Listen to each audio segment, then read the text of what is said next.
આજ રોજ કુતિયાણા રણાવાવ નગરપાલિકાનું ઇલેક્શન હતું. આજે વોટિંગ હતું.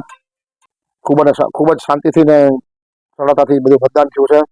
તે બદલ હું જિલ્લા પ્રશાસનનો ખાસ કરીને પોલીસ ડિપાર્ટમેન્ટનો આભાર માનું છું. એસપી સાહેબ આજ આખો દિવસ ત્યાં કુતિયાણા રહ્યા છે. સાથે સાથે કુતિયાણા ઉપર માથે વોચ રાખી હતી અને એકદમ સરસ શાંતિથી બધું મતદાન થયું છે. અને મારા તમામ કાર્યકરોનો અને કુતિયાણાની રણાવાવની પ્રજાજનો બધાનો આભાર માનું છું. બધાએ મતદાન કર્યું અને વોટ આપ્યા, બધાએ મતદાન કર્યું. આજે એકદમ સરળ અને શાંતિથી બધું મતદાન થયું, શાંતિપૂર્વક મતદાન થયું છે. એ બદલ મામલતદાર સાહેબ, કલેક્ટર સાહેબ, જિલ્લા પ્રશાસનનો આભાર માનું છું. ખાસ કરીને પોરબંદર એસપી સાહેબનો આભાર માનું છું. પોલીસ ડિપાર્ટમેન્ટે ખૂબ ઘણો સહકાર આપ્યો છે અને કડક રાખ્યું હતું. અને આજે કુતિયાણામાં પહેલી વાર ફર્સ્ટ ટાઈમ આઝાદી પછી આવું મતદાન થયું છે શાંતિથી. મતદાન પણ 60% મતદાન થયું છે. એટલે જે મતદાન થયું છે એના પર તમને આશા છે કે અમારી બોડી જરૂર બને.